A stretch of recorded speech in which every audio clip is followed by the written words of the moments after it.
Assalamualaikum warahmatullahi wabarakatuh. Alhamdulillah. Bismillahirrahmanirrahim. Wassalatu wassalamu ala rasulillah sayyidina Muhammad ibn Abdillah wa ala alihi wa mawalah. Allahumma sholli wa sallim wa barik ala sayyidina Muhammad wa ala ali sayyidina Muhammad. Radina billahi rabba wa bil islami dina wa bi Muhammadin nabiyya wa rasulah wa bil qur'ani imama wa bil ka'bati qiblata wa bil mu'minina wal mu'minati ikhwana. Allahumma ighfir lana wa li walidayna wa li abaina wa li ummahatina wa li ajdadina wa li jaddatina wa li asatizatina wa li muallimina wa li masyayikhina wa li ahbabina wa li ahlina wa li ikhwanina wa li ikhwatina wa li akhwatina wa li jami'il muslimina wal muslimat wal mu'minina wal mu'minat al ahya'i minhum wal amwat. Allahumma afina fi abdanina wa afina fi asma'ina wa afina fi absarina. Allahumma rzuqna rizqan katsira, Allahumma rzuqna rizqan katsira, Allahumma rzuqna rizqan katsira. Allahumma inna nas'alukal huda wa tuqa wal afafa wal ghina. Allahumma inna na'udzubika minal kufri wal faqri wa na'udzubika min adzabil qabri la ilaha illa anta. Allahumma rzuqna fahman nabiyyin wa hifzal mursalin wa ilhamal malaikatil muqarrabin. Amin amin ya rabbal alamin. Alhamdulillah, segala puja dan puji hanyalah milik Allah. Mudah-mudahan dengan selalu kita mengucapkan alhamdulillah sebagai pengakuan kita bahwa kita adalah hamba yang selalu memuja dan memuji Sang Maha Pencipta, yaitu Allah Subhanahu wa taala. Mudah-mudahan kita ucapkan dengan penuh keikhlasan kita, baik dalam keadaan lapang maupun sempit, baik dalam keadaan senang maupun susah. Mudah-mudahan kita selalu mendapatkan rahmat dan barakah dari Allah Subhanahu wa taala dan selalu mendapatkan pengampunan dari Allah. Dan salawat serta salam sampaikan kepada manusia yang terbaik, manusia yang sangat dicintai Allah, manusia yang insyaallah nanti memberikan kita syafaat di yaumil kiamah nanti, itu baginda Nabi sallallahu alaihi wasallam. Para hadirin dan para pengunjung room kami informasikan kembali pada pagi ini kita ketemu lagi di sini dalam kajian kita kitab Ibanatul Ahkam pada kitab Toharoh dalam bab membatalkan wudhu perbagian yang ketiga. Insyaallah kita akan bahas pada bab wudhu ini hadis yang ke-9 dan seterusnya. Lanjutkan kajian kita kitab Ibanatul Ahkam ini pada hadis yang ke-9 dalam bab membatalkan wudhu. Dari Jabir ibnu Samurah radhiyallahu anhu menceritakan hadis berikut. Anna rajulan sa'alan nabiyya sallallahu alaihi wasallam atawaddau min luhumil ghanam. Qala in syi'ta. Qala atawaddau min luhumil ibil. Qala na'am. Akhrajahu Muslim. Bahwa seorang lelaki pernah bertanya kepada Nabi Muhammad SAW, apakah aku harus berwudu karena makan daging domba? Maka Rasulullah SAW menjawab, jika kamu suka.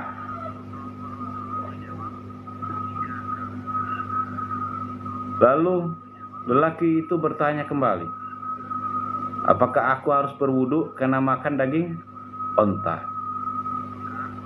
Rasulullah SAW menjawab, ya. Hadis ini hadis sahih riwayat Imam Muslim. Makna hadis, daging unta mempunyai bau yang kuat, sedangkan sholat adalah bermunajat kepada Rabb yang memerlukan kesucian diri. Oleh karena itu, syariat mewajibkan wudu setelah makan daging onta. Lain halnya dengan daging kambing. Ia tidak mengandung lemak yang berbau seperti yang ada pada daging onta. Tapi setelah semua hukum Islam ditetapkan dan patokan mengenai kebersihan telah mantap dalam Islam, maka syariat memansuh berwudu karena memakan makanan yang dimasak melalui api. Hal inilah yang dipegang oleh kebanyakan para imam. Di antara mereka ada yang tetap mewajibkan wudu terhadap daging unta secara khusus karena mengamalkan dalil yang khusus ini. Terima kasih kami ucapkan yang telah bergabung di channel kami, dan terima kasih kepada Bapak Zar yang telah tap-tap layarnya. Kembali kita lanjutkan kajian kita kitab Ibanatul Ahkam ini. Pada analisis lafaz dari hadis yang kita bacakan tadi, pada lafaz min luhumil ghanam, karena memakan daging kambing. Pada lafaz in syi'ta, artinya jika kamu mau. Dalam kalimat ini tersirat pengertian yang menunjukkan boleh memperbaharui wudu atas wudu yang telah ada. Karena Nabi SAW memutuskan tidak adanya pembatalan wudu karena makan daging kambing. Tapi beliau memperbolehkan berwudu lagi, yaitu memperbaharui wudu di atas wudu yang telah ada. Fikih hadis. Dari hadis yang kita bacakan tadi, pada bagian fikih hadis pada kitab Ibanatul Ahkam ini, 1. Wudu tidak batal karena memakan daging kambing. 2. Wudu menjadi batal karena memakan daging onta. Hal ini dijadikan pegangan oleh Imam Ahmad, tapi jumhur ulama mengatakan tidak membatalkan wudu. Dan mereka menyanggah pendapat Imam Ahmad yang mengatakan bahwa hadis ini telah dimansuh. Sedangkan pengertian wudu di atas wudu dalam hadis ini menurut istilah lughawi atau bahasa, yaitu berkumur untuk menghilangkan baunya. Jadi dalam pengertian hadis tadi, pendapat salah satu imam mazhab yaitu Imam Ahmad adalah membatalkan wudu. Sedang jumhur ulama umumnya dari 3 mazhab, dari mazhab Hanafi, mazhab Maliki, dan mazhab Syafi'i mengatakan tidaklah batal karena hadis ini telah dimansuh. Sedang pengertian wudu pada hadis ini menurut 3 mazhab yang lain adalah berkumur untuk menghilangkan bau lemaknya. Wallahu a'lam bishawab. Pada bagian perawi hadis, yaitu sahabat Jabir ibnu Samurah ibnu Junada As-Sawai radhiyallahu an, ia bertinggal di Kufah. Ia seorang sahabat terkenal dan telah meriwayatkan sebanyak 146 buah hadis. As-Sa'bi telah mengambil riwayat darinya, dan beliau wafat pada tahun 73 Hijriah.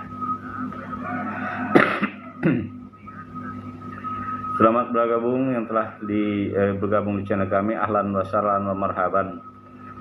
Sabahul khair, selamat pagi. Syukran katsiran fi hudurikum. Terima kasih banyak atas kehadiran kalian yang telah berada di channel kami. Yang telah menyimak, jika ada pertanyaan silahkan tinggalkan di kolom komentar. Hadis yang selanjutnya, hadis yang ke-10. Dari Abu Hurairah radhiyallahu anhu menceritakan hadis berikut, bahwa Nabi SAW pernah bersabda, "Man ghassala mayyitan falyaghtasil, wa man hamalahu falyatawaddo." Akhrajahu Ahmad wan Nasa'i wat Tirmidzi wa hassanahu. Wa qala Ahmad, la yasihu fil babi syai'un.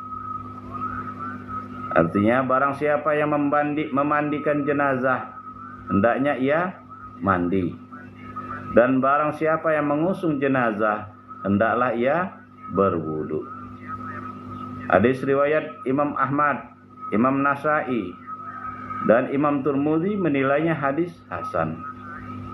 Imam Ahmad mengatakan bahwa tiada satu hadis pun yang sahih dalam bab ini, dalam bab mengusung mayat atau memandikan mayat, tentang harus berwudu ataupun mandi. Makna hadis: mengingat jenazah sebelum diapa-apakan diduga besar terkena kotoran atau najis yang keluar dari tubuhnya. Maka syariat memerintahkan agar orang yang memandikan mayat itu untuk mandi sebagai tindakan preventif untuk membersihkan diri. Sedangkan orang yang mengusungnya diperintahkan untuk berwudu pula. Barangkali anjuran ini ditujukan kepada orang yang tubuhnya bersentuhan dengan tubuh mayat ketika mengusungnya. Atau makna yang dimaksud dari wudu ialah pengertian bahasa, yaitu mencuci tangannya. Atau anjuran ini bersifat ta'abud, karena tidak ada seorang pun dari kalangan para imam yang menganjurkan berwudu bagi orang yang mengusung jenazah. Analisis lafaz. Pada lafaz fal yaghtasil, perintah dalam kalimat ini menunjukkan pengertian sunat.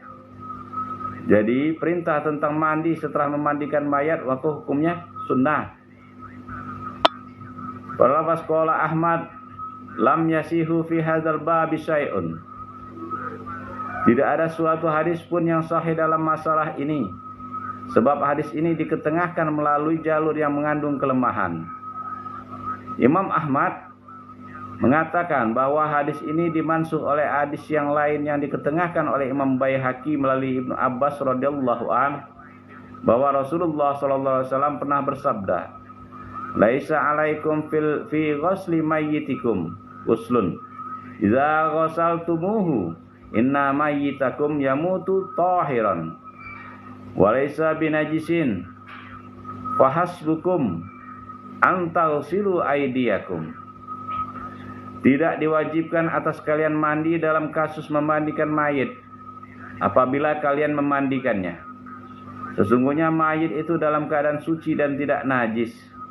Maka cukup bagi kalian hanya dengan mencuci tangan. Fikih hadis: 1. Disunatkan mandi setelah memandikan jenazah. 2. Disunatkan berwudu setelah memanggul jenazah. Jadi kepada pengertian asal, wudu adalah mencuci tangan, itu secara lughawi. Maka makna di sini dikatakan bahwa pengertian berwudu setelah memanggul jenazah adalah mencuci tangan. Dan dari imam-imam ulama-ulama yang lain tetap menganjurkan setelah mengusung jenazah harus berwudu. Dan juga memandikan mayit. Menurut fikih hadis dari kitab ini, kitab Ibanatul Ahkam, bahwa sangat dianjurkan setelah memandikan mayit untuk mandi. Maka pengertian mandi di sini adalah hukumnya sunnah. Ahlan wa sahlan wa marhaban fi hudurikum fi hadzal majmu'. Selamat datang yang telah bergabung di room kami. Kita lanjutkan kembali kajian kita pada hadis yang ke-11 dari bab membatalkan wudu. Dari Abdullah ibnu Abu Bakar radhiyallahu anhu menceritakan hadis berikut. Anna fil kitabil ladzi katabahu Rasulullah sallallahu alaihi wasallam li Amr ibn Hazm Allah yamassal Qur'ana illa tahirun. Rawahu Malik mursalan wa wasalahun Nasa'i wa Ibnu Hibban wa huwa ma'lum.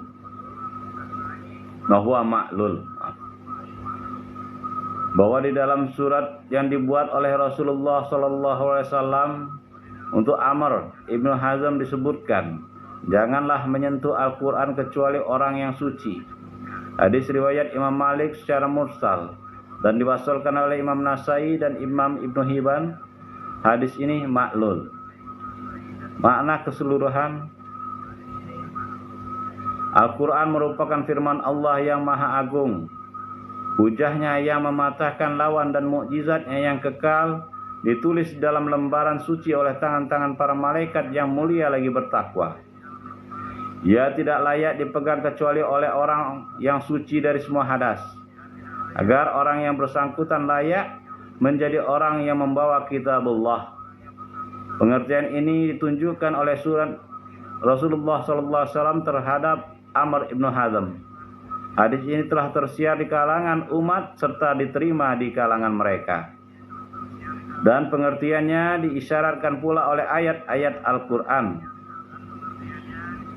Karena itu hati-hatilah, jangan sekali-kali seorang memegang kitabullah apabila dalam keadaan mempunyai hadas, demi menghormati dan mengagungkan Al-Quran. Analisis lafaz. Para lafaz Amr ibn Hazm ibn Zaid al-Khazraji an-Najari. Nama julukannya ialah Abu Dahab. Peperangan pertama yang diikutinya ialah perang Khandaq. Nabi SAW mengangkatnya sebagai amir untuk Najran ketika ia berusia 17 tahun, untuk mengajari penduduknya mengenai masalah agama dan Al-Quran, serta memungut zakat.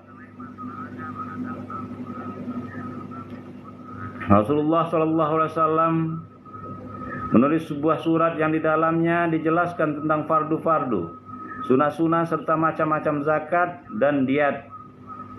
Dan Amr ibn Hazm ini wafat pada masa kepemimpinan Khalifah Umar bin Khattab.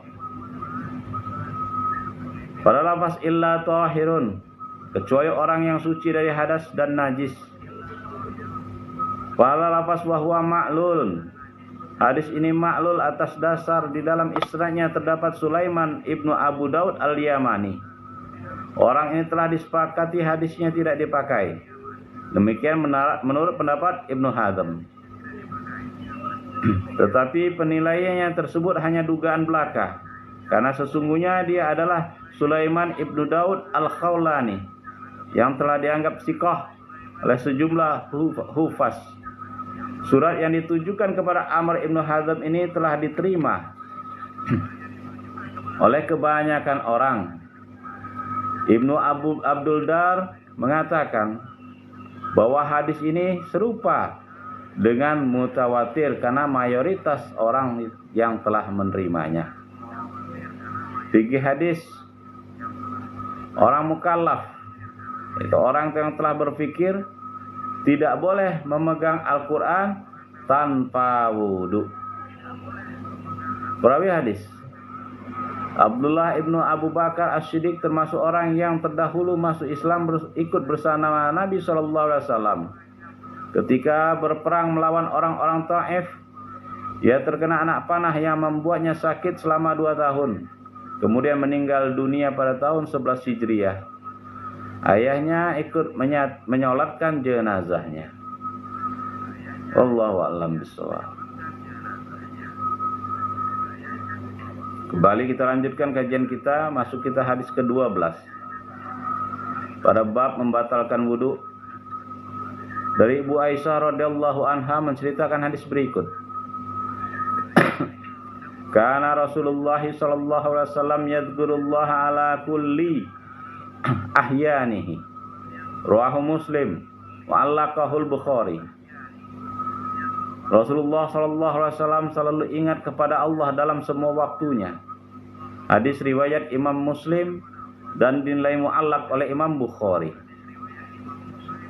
Makna hadis, zikir mencakup pengertian zikir dengan hati dan zikir dengan lisan, baik dalam keadaan suci maupun berhadas, mempunyai jinabah, berdiri, duduk, berbaring, berjalan, berkendaraan, berpergian atau mukim. Para ulama sepakat memperbolehkan zikir berupa tasbih, tahmid, tahlil, takbir dan salawat untuk Nabi SAW, serta berdoa dan lain sebagainya bagi orang yang berhadas, haid, nifas dan jinabah, baik zikir dengan hati maupun dengan lisan. Membaca Al-Quran bagi orang yang berjinabah, haid dan nifas hukumnya haram. Sekalipun makna lahiriah hadis ini mengandung pengertian zikir secara umum, hingga menyangkut pula membaca Al-Quran bagi orang yang berjinabah, tapi hadis ini telah ditaksis pengertiannya oleh hadis lain yang akan diketengahkan pada dalam bab mandi, yaitu kana Rasulullah SAW yukri'unal Qur'ana malam yakun junubah. Rasulullah SAW selalu mengajarkan Al-Quran kepada kami selagi beliau tidak mempunyai jinabah. Analisis lafaz. Berlafaz ala kulli ahyanihi, itu dalam setiap waktu. Lafaz ahyan adalah bentuk jamak dari lafaz hinun yang artinya waktu. Makna yang dimaksud ialah dalam sebagian besar waktunya. Hadis ini telah ditaksis oleh hadis yang baru yang di dalamnya disebutkan selagi beliau tidak mempunyai jinabah. Fikih hadis, hal yang merusak wudu tidak mencegah untuk melakukan zikir, mengingat Allah Subhanahu wa taala.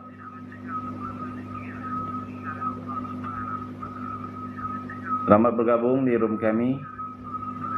Pada pertemuan kali ini kita masih membahas kitab Ibanatul Ahkam. Ibanatul Ahkam, kembali kita jelaskan bahwa merupakan syarah kitab Bulughul Maram, yang mana Bulughul Maram karangan atau tulisan dari Ibnu Hajar Al-Asqalani.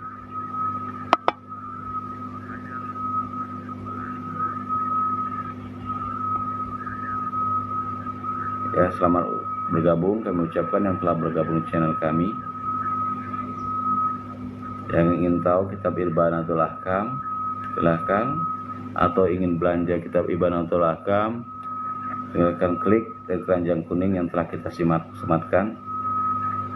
Kitab Ibanatul Ahkam ini merupakan arti dari kitab Ibanatul Ahkam adalah penjelasan hukum-hukum syariat dan menjelaskan hadis-hadis yang telah ditulis oleh Imam Ibnu Hajar Al-Asqalani dalam kitabnya Bulughul Maram. Kita lanjutkan hadis yang ke-13 pada bab membatalkan wudu. Dari Anas Ibnu Malik radhiyallahu anhu menceritakan hadis berikut. Annan Nabiyya sallallahu alaihi wasallam ihtajama wa shalla wa lam yatawadda. Akhrajahu Daruqutni wa layyanahu. Nabi sallallahu alaihi wasallam telah berbekam, lalu beliau sholat tanpa berwudu lagi. Hadis riwayat Imam Daruqutni dan dinilai dhaif.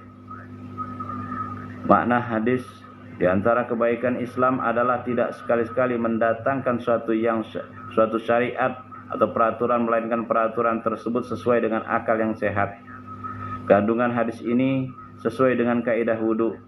Wudu tidak batal kecuali karena keluarnya sesuatu dari dua jalan, yaitu kubul dan dubur. Mengenai keluarnya darah dari bagian yang lain dari tubuh melalui berbekam untuk tujuan pengobatan, tidak ada pengaruhnya terhadap batalnya wudu. Demikian pengertian yang disimpulkan dari hadis ini. Para lafaz layyanahu dianggap lemah oleh Imam Daruqutni sebab dalam isnadnya terdapat Sholeh Ibnu Muqatil, sedangkan ia orangnya tidak kuat. Fikih hadis, wudu tidak batal karena keluar darah selain dari dua jalan. Hal ini dijadikan pegangan oleh Imam Syafi'i seperti yang telah diterangkan sebelumnya dalam hadis-hadis yang telah baca tentang keluarnya darah. Hadis yang selanjutnya, hadis yang ke-14 dari Muawiyah radhiyallahu anhu menceritakan hadis berikut, bahwa Rasulullah sallallahu alaihi wasallam pernah bersabda, al-ainu wika usahi fa idza namatil ainani istalaqal wika. Rawahu Ahmad wa Tabrani wa zada wa man nama falyatawadda. Wa hadhihi ziyadatu fi hadzal hadithi inda Abi Daud min haditsin Aliyin duna qaulih istalaqal wika wa fi kilal isnadaini dha'fun. Mata merupakan pengikat lubang dubur, maka apabila kedua mata tertidur, terbukalah pengikatnya. Hadis riwayat Imam Ahmad dan Imam Tabrani. Dan ditambahkan, barang siapa yang tertidur hendaklah ia berwudu. Tambahan hadis ini menurut riwayat yang diketengahkan oleh Imam Abu Daud melalui Ali radhiyallahu an, selain dari kalimat terbukalah pengikatnya. Tapi kedua sanad hadis ini berpredikat dhaif. Makna hadis: syariat mendudukkan penyebab yang mendatangkan hadas, sama kedudukannya dengan hadas itu sendiri, untuk memelihara kesucian dan demi menjaga kedudukan munajat agar jangan sampai terjadi hal-hal yang menimbulkan hadas serta penyebabnya. Pandangan syariat terhadap penyebab hadas sangat bijaksana. Untuk itu, ia hanya menganggap penyebab yang lebih dekat menimbulkan hadas dan membiarkan penyebab yang jauh tanpa memasukkannya ke dalam penilaian. Demikian rahasia wudu, rahasia yang terkandung dalam masalah tidur yang lelap dapat membatalkan wudu. Analisis lafaz. Pada lafaz al-ain, makna yang dimaksud ialah kedua mata setiap manusia. Dengan demikian berarti lafaz ain adalah isim jins. Al-wika, tali untuk mengikat sesuatu. As-sahl, lubang dubur. Pada lafaz istadlaqo, wika, terbukalah ikatannya. Tambahan ini menurut Imam Abu Daud yaitu kalimat barang siapa yang tertidur hendaklah ia berwudu. Selain dari kalimat maka terbukalah pengikatnya. Untuk lengkapnya menurut riwayat yang diketengahkan oleh Imam Abu Daud adalah sebagai berikut. Al-ainu wika usahi wa man nama falyatawaddo. Kedua mata merupakan pengikat lubang dubur. Barang siapa yang tertidur hendaklah ia berwudu. Falafaz wa fi kila isnadihi dha'fun. Kedua sanad dari hadis ini berpredikat dhaif. Sanadnya Muawiyah, dalamnya ada Bakiyah dari Abu Bakar ibnu Maryam, sedangkan dia orangnya dhaif. Adapun mengenai isnadnya Ali, di dalamnya ada Bakiyah pula dan dari Al-Wahdin ibnu Atha. Ibnu Abu Hatim mengatakan, aku pernah bertanya kepada ayahku mengenai kedua hadis ini. Beliau berkata bahwa kedua-duanya tidaklah kuat. Fikih hadis: tidur yang lelap dapat membatalkan wudu. Sehubungan dengan masalah ini para ulama mempunyai berbagai pendapat, seperti yang telah diterangkan pada hadis yang pertama dalam bab membatalkan wudu, atau yang kita baca pada bagian pertama pada kajian kitab Ibanatul Ahkam beberapa yang lewat, dan silahkan tonton rekamannya di channel YouTube kami pada bab akhir kajian kitab Ibanatul Ahkam, kitab Toharo bab membatalkan wudu, hadis yang pertama dan yang kedua.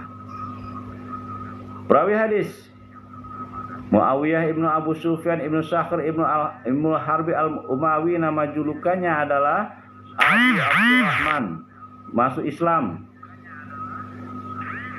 Islam pada zaman penaklukan Mekah dan telah meriwayatkan 130 hadis. Dia seorang penyantun lagi dermawan. Wafat pada tahun 60 Hijriah dalam usia 78 tahun. Hadis yang ke-15. Menurut riwayat yang diketengahkan oleh Imam Abu Daud melalui Ibnu Abbas secara mahfu' disebutkan seperti berikut. Innamal wudu'u ala man nama mudtaji'an wa fi isnadihi dha'fun. Sesungguhnya wudu itu hanya bagi orang yang tidur dengan miring. Dalam sanad hadis ini terdapat kedhaifan. Makna hadis: mengingat tidur dalam posisi miring merupakan keadaan yang paling banyak dialami orang, maka hadis ini membatasi pengertian yang merusak wudu hanya bagi tidur dalam posisi tersebut. Hal ini ditunjukkan pula oleh hadis yang diceritakan oleh Ibnu Abbas radhiyallahu an, diketengahkan oleh Imam Abu Daud bahwa Rasulullah SAW pernah tertidur pulas dalam sujudnya. Kemudian beliau bangkit dan sholat tanpa berwudu lagi. Maka aku Ibnu Abbas radhiyallahu an berkata, "Mengapa engkau sholat tanpa wudu lagi, sedangkan engkau tadi tertidur?" Rasulullah SAW menjawab, "Sesungguhnya wudu itu hanya bagi orang yang tidur dalam posisi miring." Para Utsman dan Hamad keduanya menambahkan, "Sesungguhnya apabila seorang tertidur berbaring, maka sendinya mengendur." Analisis lafaz. Para lafaz mu'tajihan yaitu tidur dengan cara meletakkan salah satu lambungnya ke peraduan. Rusaknya wudhu dikhususkan bagi orang yang tidur dalam posisi ini karena posisi inilah yang paling lumrah. Maka tertidur dalam posisi ini batal wudhunya. Falafaz isfi isnadihi dha'fun. Di dalam sanadnya terdapat kedaifan. Imam Abu Daud mengatakan, sesungguhnya hadis ini berpredikat mungkar karena mereka tidak meriwayatkannya kecuali Yazid ad-Dalani melalui Qatadah. Dan pada bagian awalnya telah diriwayatkan oleh segolongan ulama melalui Ibnu Abbas radhiyallahu an, tapi tidak pernah disebut sesuatu hal pun mengenainya. Para fikih hadis. 1. Barang siapa yang melihat sesuatu hal yang ia duga sebagai suatu pelanggaran, dianjurkan untuk menanyakan hakikat dari orang-orang yang mengerjakannya, sekalipun ia adalah orang yang besar. 2. Orang yang melakukan hal tersebut dianjurkan menjawab pertanyaan yang diajukan kepadanya. 3. Tidur dengan posisi miring dapat merusak wudhu. Cara tidur seperti ini sering dialami oleh kebanyakan orang. Wallahu a'lam bishawab. Demikianlah hadis yang ke-15 yang kita bacakan tadi. Insyaallah masih ada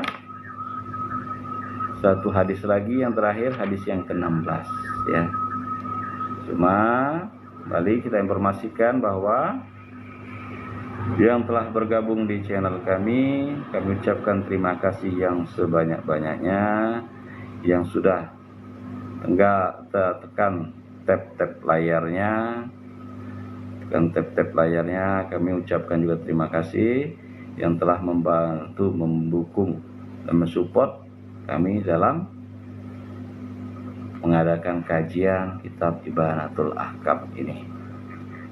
Sebelum kita masuk ke hadis yang ke-16, kita coba interval dulu sambil kita menunggu. Kalau ada pertanyaan silahkan tuliskan di kolom komentar, kami persilahkan.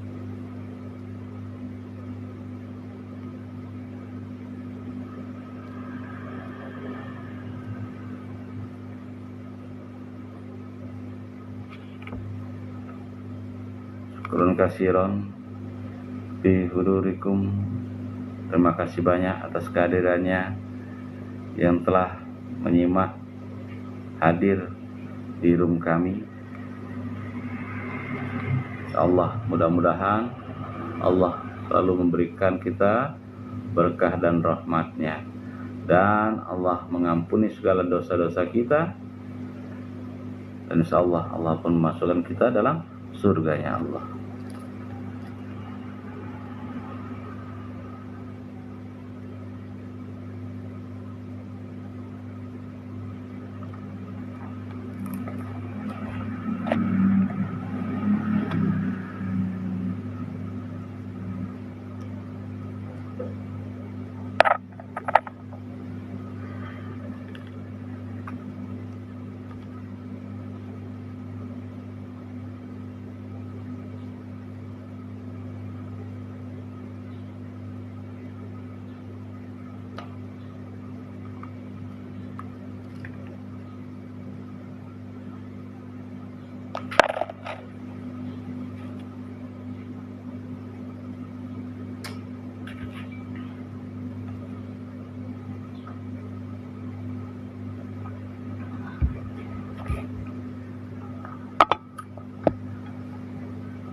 Yang ingin membeli kitab Ibanatul Ahkam, silakan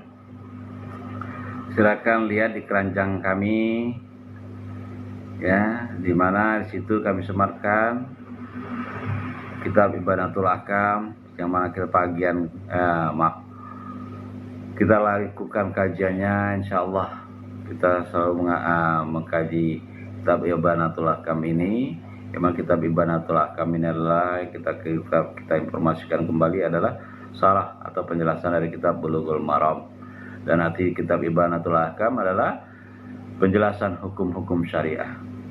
Kitab Ibanatul Ahkam ini ditulis oleh Syekh Alawi Abbas Al-Maliki dan Hasan Sulaiman An-Nuri. Sedangkan kitab Bulughul Maram ditulis oleh Imam Ibnu Hajar Al-Asqalani.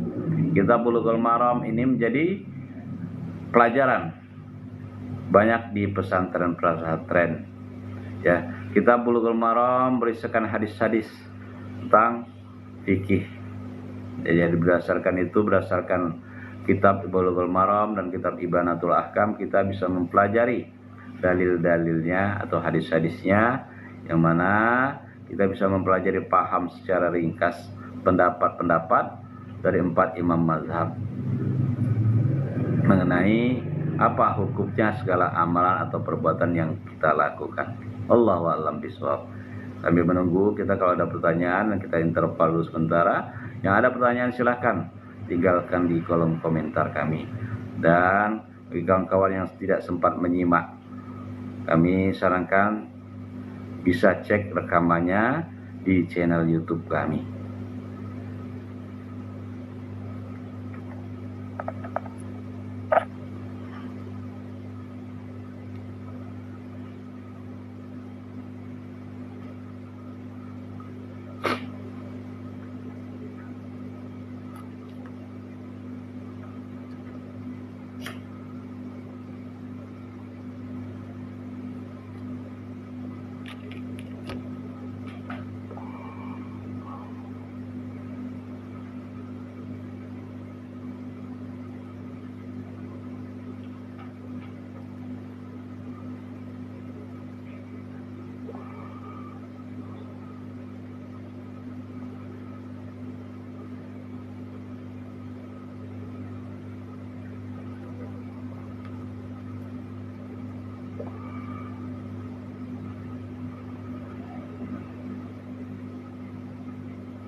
ahlan wa marhaban bi hudurikum.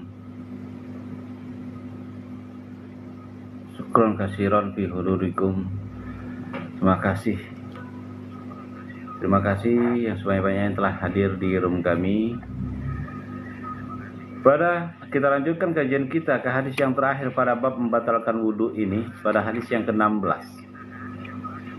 Pada hadis yang ke-16 dari Ibnu Abbas radhiyallahu anhu menceritakan hadis berikut, bahwa Rasulullah SAW pernah bersabda, "Ya'ti ahadukum syaitanu fi sholatihi falyanfuhu fi maq'adatihi falyukhayyalu ilaihi annahu ahdatha walam yuhdith fa idza wajada dzalika fala yansarif hatta yasma'a sautan aw yajida rihan."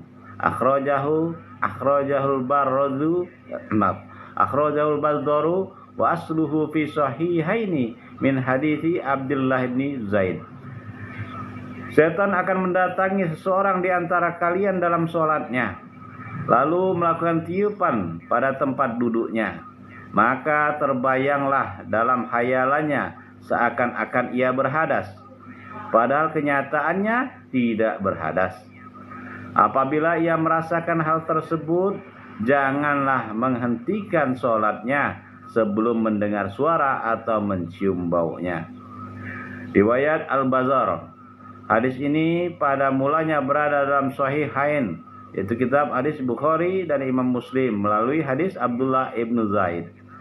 Imam Muslim telah mengetengahkan hadis serupa melalui Abu Hurairah radhiyallahu anhu.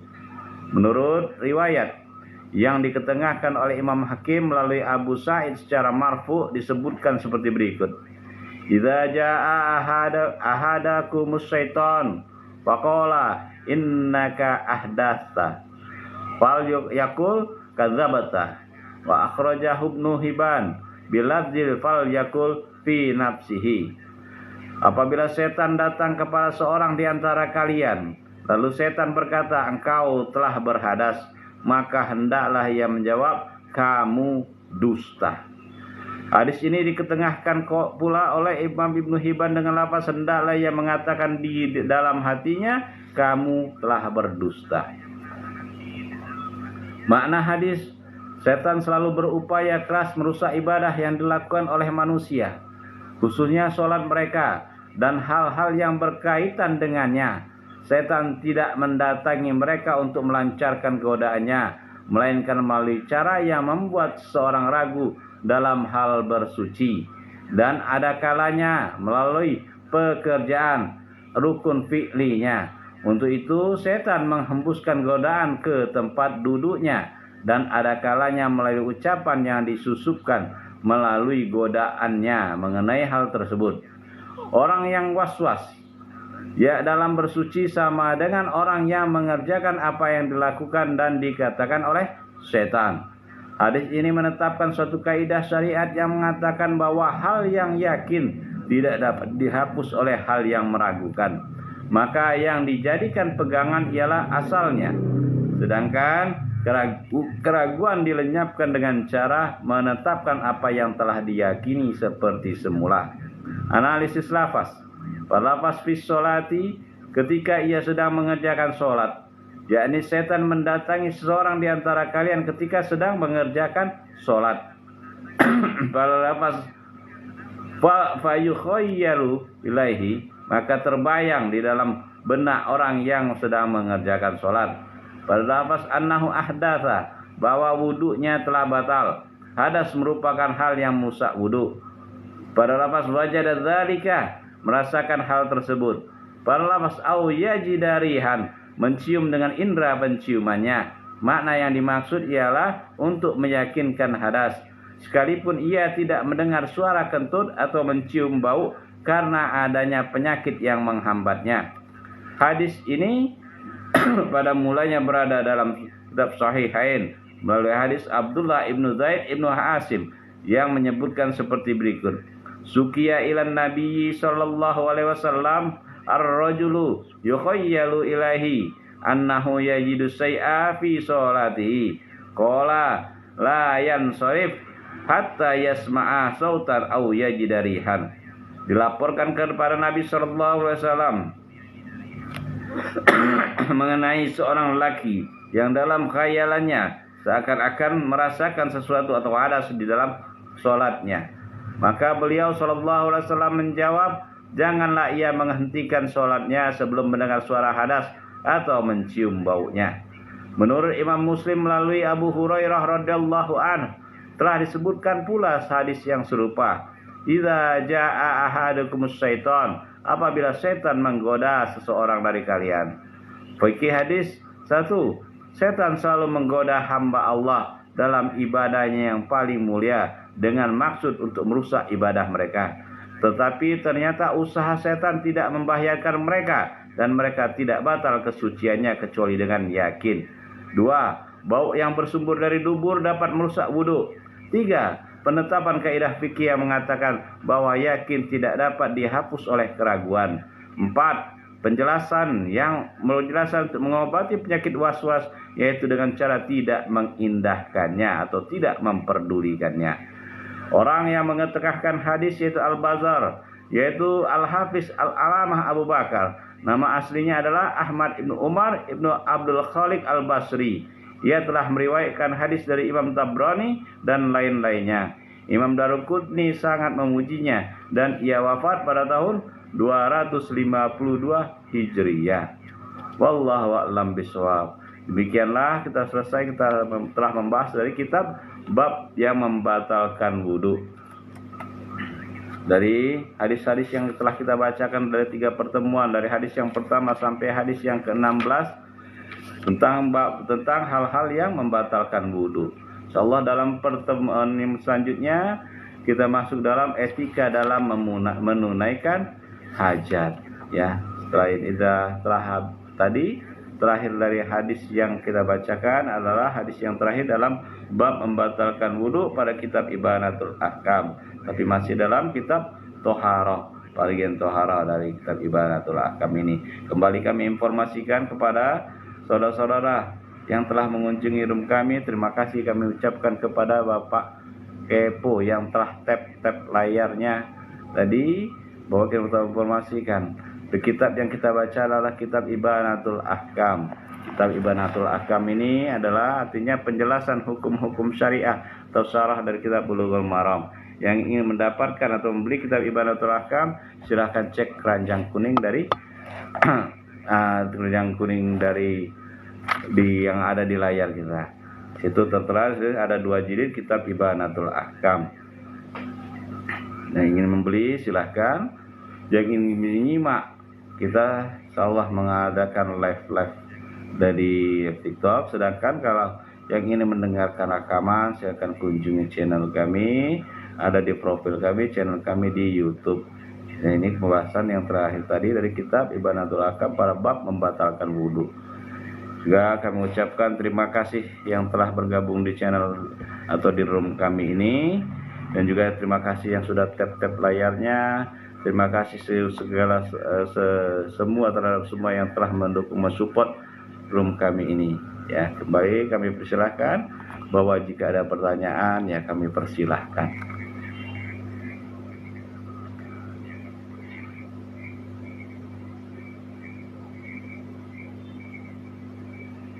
Sambil kita menunggu, kita nikmati dulu.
Selamat datang yang telah bergabung di room kami.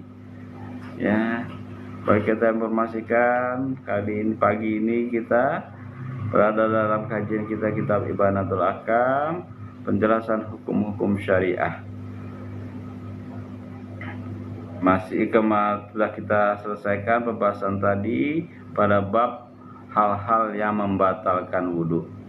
Jika Bapak Ibu semua ada pertanyaan, silahkan tinggalkan di kolom komentar.